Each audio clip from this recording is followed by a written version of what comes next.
श्री कृष्णा, राधे राधे। आइए मैं आज आप सभी लोगों के लिए एक शिव चर्चा कथा लेकर आई हूँ।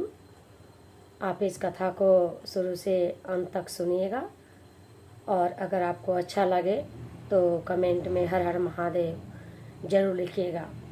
आज मैं नमः शिवाय के बारे में बता रही हूँ कि एक नमः शिवाय से हमारी कितनी सफलता मिलती है। तो आइए हम शिव की ओर चलते हैं और कथा को ध्यान से सुनते हैं। सबसे पहले मैं हर हर महादेव, मैं बेबी सी शिव गुरु के शिष्य। सबसे पहले मैं आप सभी गुरु भाई बहनों को प्रणाम करती हूँ। आज मैं आप सभी गुरु भाई बहनों के लिए एक नई कथा लेकर आई हूँ।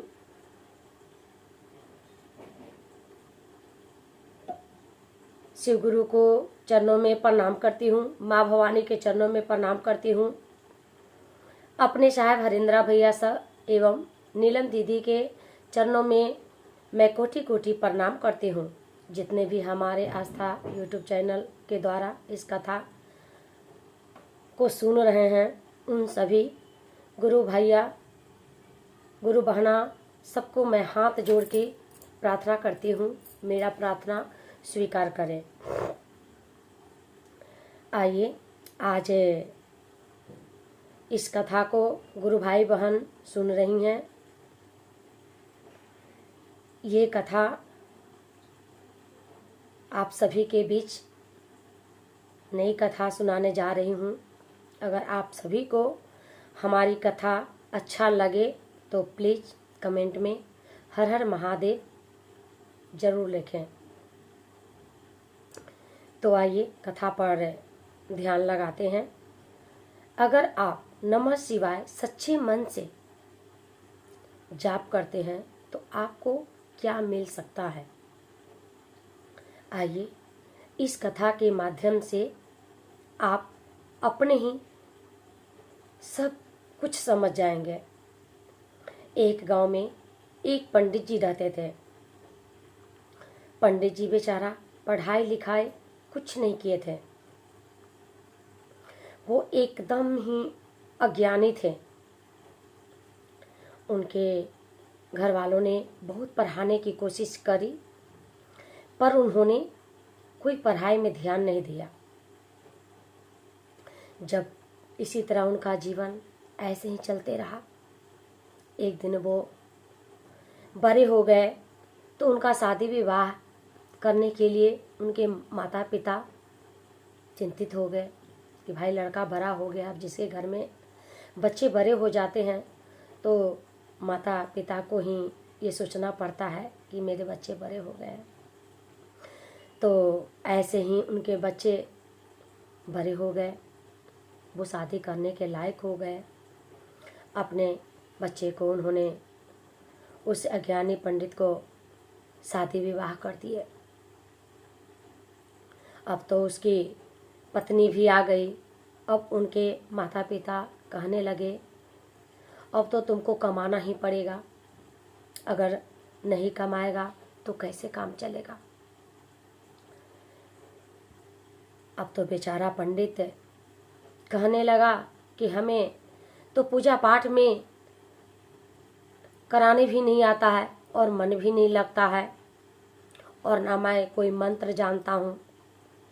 अब हमें कुछ बुझा ही नहीं रहा है कि मैं क्या करूँ।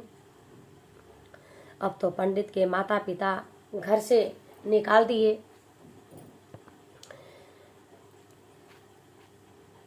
दिया और कहने लगे कि अगर तुम काम नहीं करोगे तो हम कहाँ तक खिलाएंगे, क्योंकि वो भी बूढ़े हो गए थे। उनसे जितना हुआ उन्होंने किया।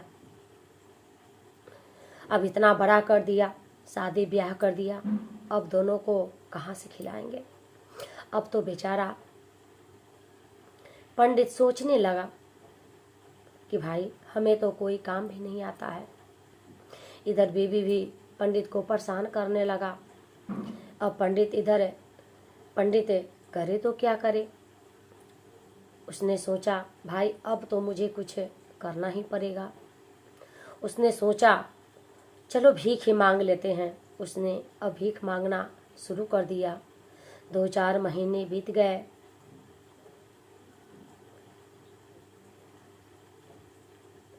जब 2-4 महीने बीत गए, किसी तरह एक दिन उस गांव में एक राजा आया और उस पंडित पर नज़र पड़ा।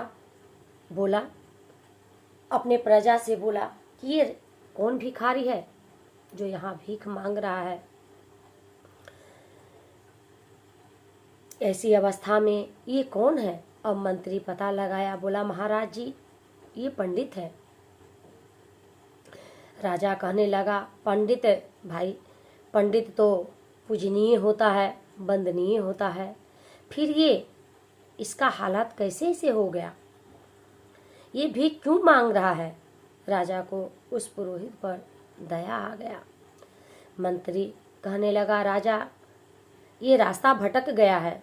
मंत्री 2 दिन बाद उस पंडित से पूछा, आखिर आप भीख क्यों मांगते हो? बेचारा पंडित ने अपना सारा बात बताया कि हमें कुछ नहीं आता ही नहीं है, ना हमको पूजा करानी आता है और ना ही कोई मंत्र आता है, मैं क्या करूं? अब मंत्री पूछने लगा, बोला, ठीक है, दिन भर भीख मांगते हो तो तुम्हें दिन भर में कितना पैसा मिल जाता है? पंडित कहने लगा कि जी, हमें 4 पैसे मिल जाते हैं और कुछ अनाजे मिल जाते हैं, उसी से मेरा दिन किसी तरह कट रहा है। मंत्री कहने लगा, बोला, ठीक है, तुम एक काम करो तो तुम्हें दिन भर में 8 पैसा मैं दूंगा। पंडित बोला, मुझे क्या करना होगा, मैं क्या करूंगा? मंत्री कहा, गांव के बाहर एक खंडहर है, वहाँ शिव जी का एक बहुत प्राचीन पुराना मंदिर है। उस मूर्ति को, उस शिवलिंग को आपको रोज धोना पड़ेगा। फूल को पेड़ हैं जो जितने भी, उसमें पानी डालना पड़ेगा आपको। रोज दिन भर उस शिवलिंग में साफ सुथरा करके 1 लोटा जल आपको चढ़ाना पड़ेगा। बताओ, ये काम तुम कर लोगे? पंडित कहा, ठीक है मंत्री जी ने ये काम हम कर लेंगे। अब तो रोज मंदिर को साफ करता, पेड़ पौधों में रोज जल डालता और 1 लोटा जल शिवलिंग पर रोज चढ़ाता। ऐसे करते करते उसको 4-5 महीने बीत गए। अब उसकी आदत बन गई थी, ये काम को मन लगाकर वो करने लगा। ऐसे ही एक दिन एक व्यापारी गुजर रहा था, उस पुजारी पर माला जप रहे थे, वो पुजारी माला जप रहा था। अब व्यापारी सोचने लगा कि जब तक इनका ध्यान नहीं टूटेगा तब तक मैं उनको तो कुछ बोल भी नहीं सकता हूँ। वो व्यापारी दरवाजे के पास खड़ा होके भगवान से प्रार्थना करने लगा। कुछ देर के बाद उस पंडित को जब आँख खुला तो देखा कि एक आदमी हमारे दरवाजे पे खड़ा है। तो व्यापारी बोला कि महाराज, मैं आपके मंदिर पर कब से खड़ा हूँ, मैंने अपना व्यापार कर रखा है, आप मुझे आशीर्वाद दीजिए कि मेरा ये व्यापार आगे बढ़े। पंडित ने एक शिवलिंग पर से बेलपत्र उठाया और उस व्यापारी को दे दिया, क्योंकि उस पंडित को कुछ पता ही नहीं था, लेकिन वो पूजा करा रहा था तो सोचा कि चलो कुछ मांग रहा है, तो एक बेलपत्र ही उठाया और उठा के उस व्यापारी को दे दिया। व्यापारी घर ले गया। उसे क्या पता था कि पंडित को कुछ नहीं आता है, वो तो मंत्र जाप कर रहा था, तो उसे लगा कि चलो ये कोई धर्मात्मा पुजारी है, इसे हर चीज़ की जानकारी होगी। उन्होंने बेलपत्र को और जल को पूरे घर में छीटा। उसके बाद कुछ दिन के बाद उसका व्यापार अच्छा तरीका से चलने लगा। जब बढ़िया से चलने लगा तो व्यापारी खुश हो गया। अब तो वो जगह जगह पर सबसे कहने लगा कि भाई उस मंदिर में एक पुजारी आया है, वो बहुत अच्छा है, वो तो इतना अच्छा आशीर्वाद देता है कि उसके आशीर्वाद से आज मेरा व्यापार बढ़ गया है। अब तो धीरे धीरे उस मंदिर में लोगों की भीड़ होने लगी और पुजारी की आमदनी बढ़ने लगी। अच्छा खासा उसे पैसे भी मिल जाते, कुछ अनाजे भी मिल जाते और हंसी खुशी के साथ वो जीवन को बिताने लगा। एक दिन ऐसा हुआ कि उसी गांव से वो राजा गुजर रहा था और उस मंदिर में बहुत सारे भीड़ लगे हुए थे।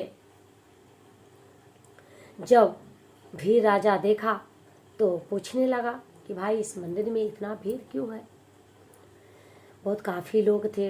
लोग बाग कहने लगे कि इस मंदिर में एक नया पुजारी आया है,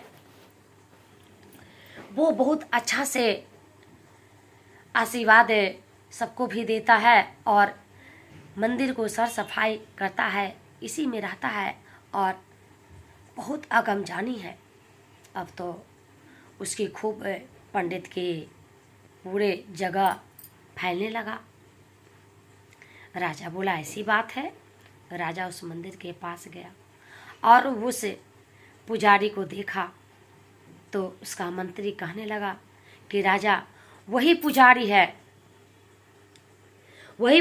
है जिसने आपने उस मंदिर को सफाई करने के लिए बोला था। अब तो राजा अचकित हो गया कि भाई उस समय इसको भिखारी के रूप में देखे थे, अब तो ये जैसे लग रहा है कोई धर्मात्मा है। इसी तरह उसका व्यापार बढ़ने लगा। पंडित अच्छा खासा उस मंदिर में रहने लगा और उसका जितने भी पाप थे वो धीरे धीरे करके उसके पुण्य में बदल गए। भक्तों, गुरु बहना कहते हैं कि जब आदमी का मन, मनुष्य का मन, जब उसका हृदय पुण्य में बदल जाता है तो उसका पाप अपने आप ही खत्म हो जाता है। उसी तरह उस पंडित को पाप धीरे धीरे करते करते उसकी लालच मन की हट गई। तो इस कथा से हमें यही सीख मिलती है कि हमने नमः शिवाय जाप करने से हमारा कितना बड़ा फल मिलता है। अगर हम मन से, हृदय से शिव को गुरु बनाए हैं और उनकी कथा हम एक दूसरे अजनबी को सुनाते हैं, उनके बारे में बोलते हैं, तो हमें बहुत सारी ज्ञान प्राप्त होती है। तो आप लोगों से प्रार्थना है कि आप इस कथा को और लोगों के बीच फैलाए, एक दूसरों को बताएं, ताकि हमारे शिव गुरु की चर्चा पूरे संसार में फैले। इसके बस 3 ही नियम है। सबसे पहले हाथ की कटोरी बना के शिव गुरु से दया मांगना है कि हे शिव गुरु, आप हमारे गुरु हैं, हम आपके शिष्या हूँ, शिष्या ऊपर दया करें। दूसरा में उनकी चर्चा करना है कि हमारे शिव गुरु देवों के देव, महादिदेव हैं, कालों के काल, महाकाल हैं। उनकी जप करने से हमारे सब दुख मिट जाते हैं। तीसरा में उनकी नमः शिवाय का जाप करना है। जिस तरह उस पंडित ने नमः शिवाय के जाप से अपने सारे दुख को मिटा लिया और एक अच्छा पंडित बन के दिखाया, तो हम भी इसी तरह अगर मन से, तन से उनकी जाप करें तो हमारे भी सारे दुख मिट जाएंगे। अगर आपको इस कथा को सुनने में अच्छा लगा हो तो आपसे कुछ नहीं मांग रही हूँ मैं, बस कमेंट में हर हर महादेव ज़रूर लिखिएगा। एक दूसरे अजनबी से इस कथा का प्रचार जरूर कीजिएगा। बोलो हरे हर महादेव, हरे हरे महादेव।